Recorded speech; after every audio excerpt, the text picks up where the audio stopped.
Hey everyone, welcome back to the Tastyworks tutorial series. In today's video, we're going to learn how to place OCO bracket orders on the Tastyworks mobile app. Now you guys might also know this as a take profit stop loss order, but it's all the same thing. It's simply an advance order that allows you to close out your position at a profit while also simultaneously working to close your position if it goes against you. So it's basically two separate orders, one trying to sell it for a profit, one trying to stop you out if it goes down. Whichever one of those two orders fills first, it's going to automatically cancel the other order. Now don't worry, we're going to go through several different examples just so you guys can get the hang of it. But I will say, at the time of making this video, Tastyworks only allows you to do this on options contracts in the mobile app. If you need to place OCO bracket orders on individual stock tickers, you're going to need to use their desktop platform to do it. Now jumping right into the tutorial, let's say we wanted to buy some options contracts on Disney, let's say. So first off, let's go ahead and go to our watch list, which I'm already on. You can see I have Disney over there in my watch list, so we'll simply click on that. Once the page opens up, we'll go ahead and click on Trade Disney in the lower right-hand corner, that big green button. Remember, in the Tastyworks mobile app, I can only create OCO brackets on options, so I'm going to go ahead and click on the Options tab. From there, you can see it takes us directly to the Disney option chain, and right now we can see all of the available expirations for Disney. Now for this example, we're going to use the 18 Feb expiration, so let's go ahead and click on that, February 18th. From there, it opens up the option chain down below, so we can see all of the available strike prices for Disney that are available. Now in this first example, I think Disney is going to go up, so I'm going to be looking at buying a call option.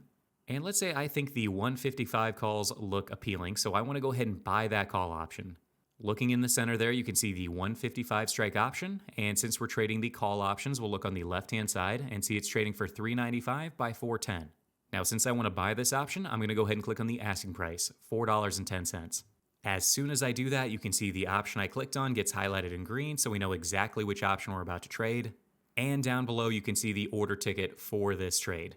So basically just confirming I've got the right expiration date, I've got the price in there that I want to buy it for, I've got the right number of contracts in there.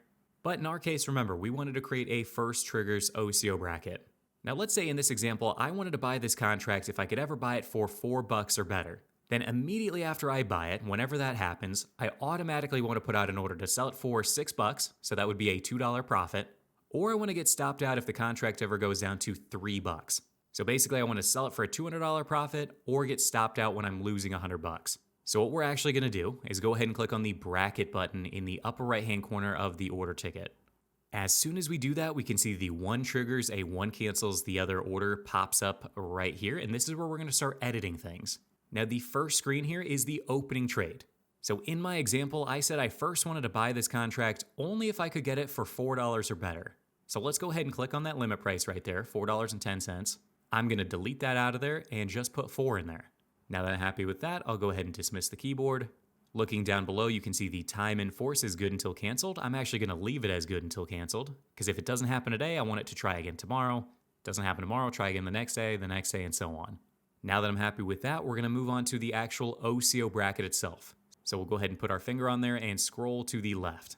From there, you can see we're now at the close at profit ticket, and this is the one that we're going to close out at a profit, hence the name.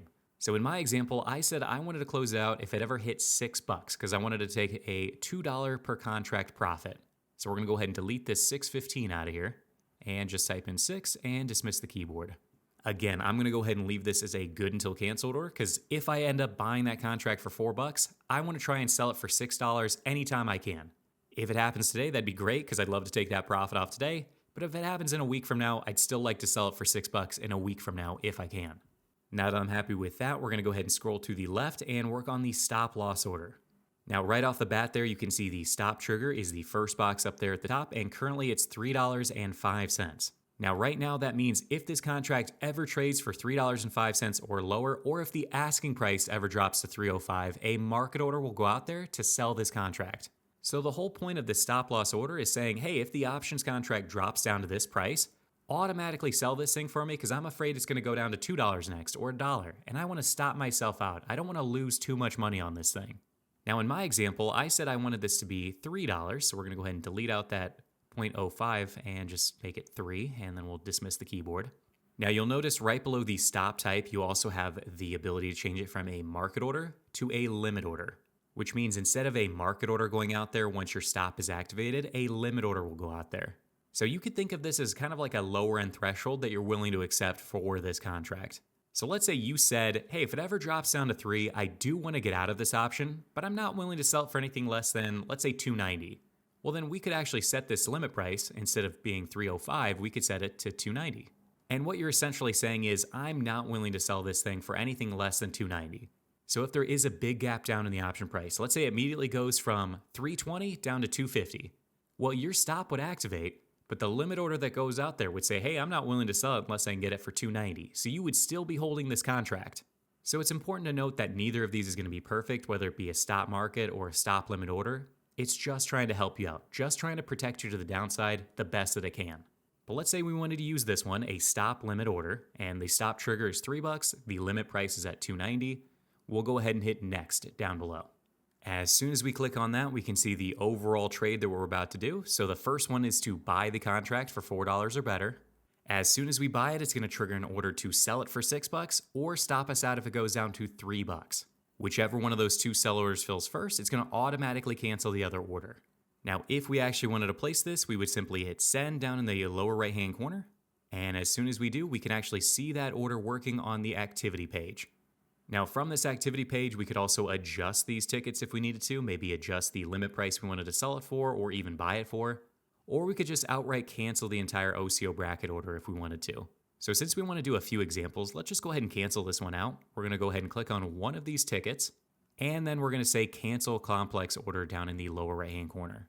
As soon as we do that, it's going to ask us to confirm that we actually want to cancel it. We'll say yes, and all 3 have been canceled now.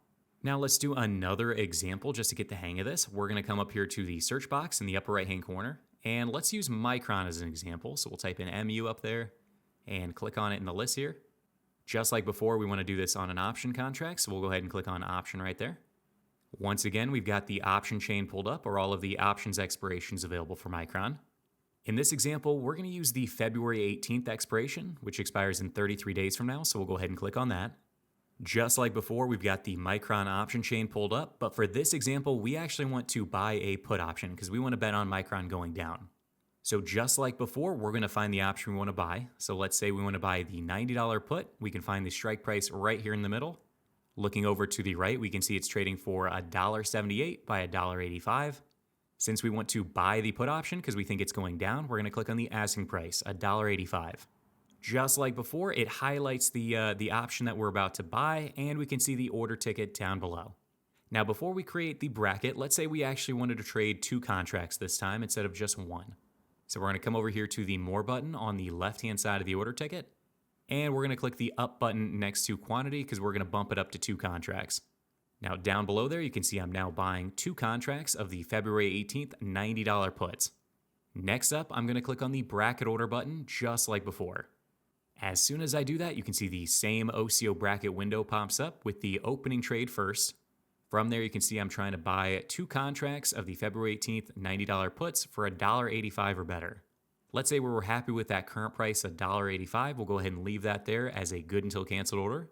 We can either hit next down below or just swipe our finger to the left. Next up is the close at profit order. So what price do we want to sell this thing for if we can? In our case, let's say we wanted to sell it if it ever hits $3 a contract. So what would that be, like $115 in profit? So we'll go ahead and type in 3 there and dismiss the keyboard. We're going to leave it as a good until cancel order. We'll go ahead and hit next.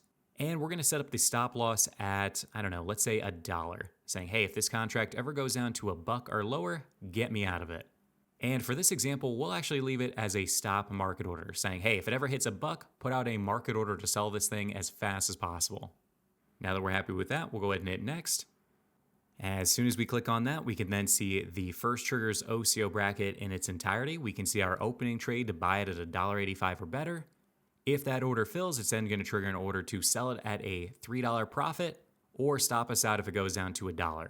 Again, if we actually wanted to submit this OCO bracket order, we would just hit send in the lower right-hand corner to actually submit it.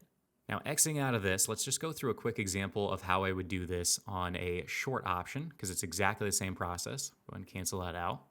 So for the short option example, let's say I was neutral to bullish on Micron. I thought it was going to stay above $80 a share for the next couple weeks. So we're going to go ahead and sell the $80 put here. You can see the $80 put is trading for 45 cents by 48 cents. Since this one is going to be a short put, we're going to go ahead and click on the bid price to sell it. This time you can see it highlights it in red because it's telling us we're about to sell one of these puts. Just like before, you can see the order ticket down below to sell one of the February 18th $80 puts. We're going to go ahead and click on the bracket order button.